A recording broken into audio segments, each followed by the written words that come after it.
also think it's really good. I mean, you bring up a great point to hang out with people kind of who have a positive mindset. Because like you said, you and I can get down a real dark hole pretty quick on our own. And we kind of rely on each other to bring the other side of it out. Hey guys, welcome to the official YouTube page for Calm Down with Erin and Charissa. This is where you can watch all of our ridiculous conversations and fun interviews. We have full shows. We've got pre-games, anything and everything that you guys could want. But first, you're going to have to subscribe. Just hit subscribe right there and you're good to go. And now you can calm down with us. Yep. Can you tell that we're reading this off a script? We hope so. All right. We need to calm down and wrap this bad boy up. Press subscribe. Thanks for listening. Calm Down with Erin and Charissa is a production of iHeartRadio. Hey guys! Hey! I just want to put it out there. I'm a spreader. I got Charissa sick. I got Charissa, Steve, and Jared sick. You better stop it right now. We are just fine. I feel it's so bad. Well, thank God you are, because Jared apparently wants to admit himself into a hospital. He has a cold. You know, men don't handle, how about Steve refuses to take any medicine? And I was like, so you don't want to get better. So you want to just keep talking about being sick, but you don't, not me. Look at me. I'll carry this DayQuil around all day long. But that's not what we're talking about right now. No, it's not, because this segment's sponsored by Macy's. Well, so, I'm so sorry, but we'll talk about this on the big show. I think because you got an NAD, you're going to be A-okay soon. Well, we're not signing NADs here.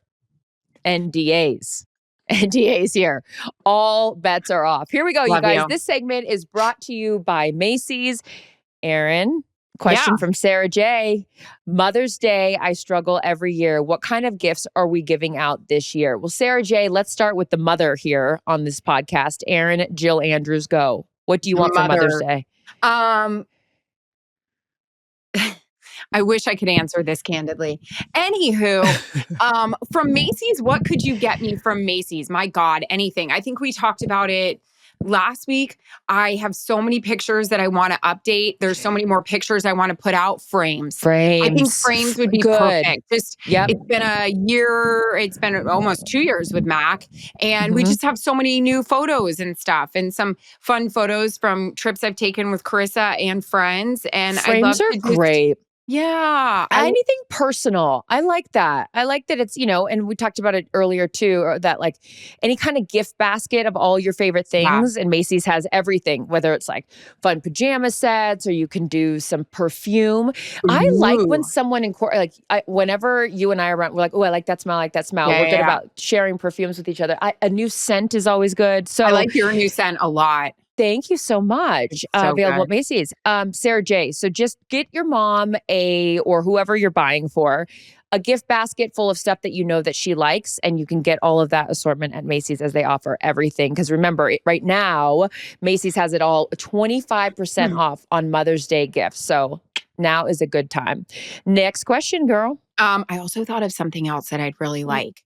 What? New towels. I know it's not a sexy gift. Who's going to say no to like 6 or 8 brand new towels? Yummy. I would love new towels. And even outside towels. Great. Remember, 25% off Mother's Day gifts. All right, Courtney W515. How often do you guys hang out? Not as much as I would like, but we get our good doses in. Yeah, we between work stuff that we do and between just making time, we have emphasize this, that our circle gets smaller and smaller as we get older. Now we are a year older, being that our birthday is in the rearview mirror. But I think you make time for the people that you want to make time for. And whether that's something as simple as like the other day when we went over and we did a health day together. And I got you sick. That was great. Knock it off. We don't live that far apart from each other, but I also think it's good to put things on the calendar, whether that's a trip, which we've got coming up, or some fun like date nights, things like that. So we hang out as much as we can, but it could always be more. S3TH, wow. 757, crushing on this girl. I start most chats laying low to see if she will engage me. Bad move. Okay, I like this. So you're into this girl. You're crushing on her, but you initiate most of the chats. Okay. I like a guy that is going to make it very obvious that he likes me. Not in an annoying way, because if there's a lot of, I always say this, in a text chain, if there's a lot of blue and there's not a lot of the gray, we need to ease off the old gas pedal. Yep. But if you're initiating the chats, that's fine. That shows that you're interested.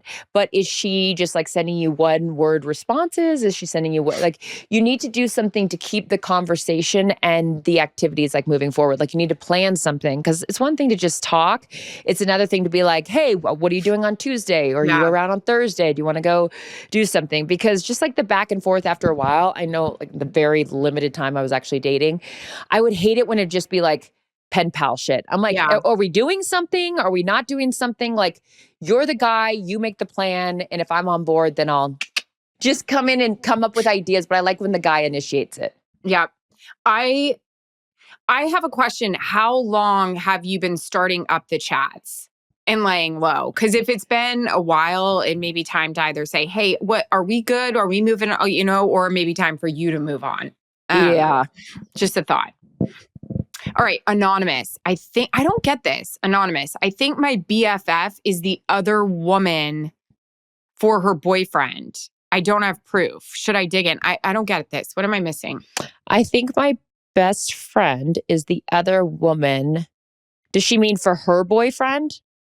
Like is the girl? Yeah. Like it's like if we're best friends and it's like you're the other woman. Relationship with someone else and she's the side girl. Wait, what? Okay.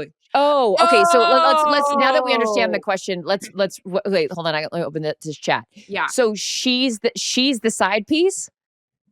Mm-hmm. Boyfriend is in a relationship with someone else, like, and she's the side girl. Yeah. She doesn't know it. Crushing on this. I think my BFF is the other woman, but she doesn't have proof. How do you prove that? I don't know. She think that? Kurt, you got to be sure. You do. You have to be sure. You can't just go around throwing grenades into a building and then like run away if you have no idea we've got to. This is where you need the friend. You know who's really good at this? My girlfriend, her Jen Green is like a detective. Ruth. You give her like 2 pieces of information and this biatch has like a social security number in 5 seconds. So find out. We need some more information. Yeah. We need to get that trench coat on and Pink Panther this bitch, because we got to find out. I also, like, if you have, again, we need more information, but like if you initiate it in the sense of like come up with like a fake account, like a fake Instagram account or something like that, and then start DMing the person, like start seeing if they, how Ryan's Roses, did you ever watch that or listen to that on the radio with Ryan Seacrest? Of course. Right, where like he would like send out roses and then the people would like, you'd think like, oh, they're going to send them to their wife. And he's like, oh, I'd like to send it to Sarah Smith off, Van Nuys. Yeah. And like, that's Sarah Smith's the mistress. Okay, so now we need to hated listening to that. I know. It was always I was always so afraid. So afraid, but it also, why are people not catching on to this like situation? So yeah, so I think my BFF is the other woman for her boyfriend. I don't have proof. Should I dig in? You got to get more information. You do. It's as simple as that. You got to be sure, as Kurt says. Yep. We've got Paganator. Oh, what a great name. How often do you gals get facials? Your skin always looks great. Well, you're very sweet, Paganator. I probably go, because once I'm out here ranching, there's a lot of dirt. I go probably every 3 weeks. Yeah. I would say. Yeah. I try. I just got a double laser done and now I'm in the process. I got a BBL and a Moxie. And now I'm in the stages. I have a ton of makeup on right now. Jamie makeup wanted to absolutely kill me because I have, this part is all clear, new skin. It looks like coffee grounds all over my face. Okay. So she literally was like, why do we do things like this when we are then doing a shoot? I'm like, because the shoot came up after the laser. Right. That's what how's you're here the exfoliation situation? Like, is it one of those where you got to let it go? But today I dermaflash because dermablade, whatever, because I was trying to get it off for Jamie. But yeah, it's full blown like sandpaper on my face. I'm excited to see what my new skin will look like. What? How does it feel overall? Other than like, oh, it does. Yeah. Even in the newer areas. No, new area is so thin. But like right now, I have a little piece of skin hanging off my nose. I can see it, but whatever. Whatever. Yeah. So I think if facials all depend on what you're doing. If I'm outside a Yeah, lot, or like when I fried my skin 2 weeks ago or whatever it was, I was like, I need to hydrate this biatch. So I know. yeah, I mean, it's all cliche, but wear sunscreen, drink a lot of water. And I Yeah. do like a hydrofacial. When I walk out of there, I feel like a new gal. So, Oh. hmm Donna, what up, Um, Donna? Hope Sound Chamber. Thank you for recommending the book Let Them, but I'm still worrying. Are you guys? Help. I worry all the time. Yeah. Sure. Um, I think that is like most things in life, it's practice, Yep. right? It's not just something that because you read the book that you're just a changed person. I was talking to my Right. niece about this. My niece even got the tattoo. Let them. Oh, She's like, really? it's something, Alyssa. She was like, you have to just remind yourself, constantly. You and I are pretty good about that, actually. We'll start going down the old rabbit hole. And then I'm like, hey, Alice in Wonderland, peekaboo, come on. Let Get them out. do their shit. Let that. Yeah. So I think it's helpful to have other people in your life that are adopting that same philosophy to get you out of your vortex. But yeah, Sure. it's like most things. You just have to keep reminding yourself that some of these things are external and you can't control them. So I don't think that you're alone in this whole situation. I also think it's really good. I mean, you bring up a great point to hang out with people kind of who have a positive mindset. Cause like you said, you and I can get down a real dark hole pretty quick on our Mm-hmm. own. And we kind of rely on each other to bring the other side of it out. Okay, I know you feel this way, but think about it this way. Mm-hmm. And I remember I used to hang out with this girl in high school who was a real effing Debbie Downer, and it drove my parents crazy. My dad was always like, she's got a puss on her face 24/7. And then he was like, look at her mother. She's even worse. So yeah. And I noticed that everything around her was so ho hum and it Yeah. was just a crappy place to be. So maybe look at the people you're hanging out with and you're talking to your issues with, because they may not be helping the situation at all. Absolutely. And that's something that you and I have discussed, and even I've, weeded out some friends in my life and I'm not saying that I'm always fucking sunshine and rainbows, but there does come a point where it's like, look, your friends are there so you can vent to them. That's fine. But we also need to find a little bit of a Move it glass along. full like situation in some conversations. So not every day is like a, doomsday. Yeah. It's not doomsday when you go to Macy's, especially for Mother's Day, you guys. Ever. Don't forget to get all of your Mother's Day. It doesn't even, your mother, my girlfriend here is a mother. So whether you're shopping for a friend, your mother, an aunt, a grandmother, a sister, whatever it is, all you guys need is to go to Macy's.com or shop in store today. Calm Down with Erin and Charissa is a production of iHeartRadio. For more podcasts from iHeartRadio, visit the iHeartRadio app, Apple Podcasts, or wherever you get your podcasts.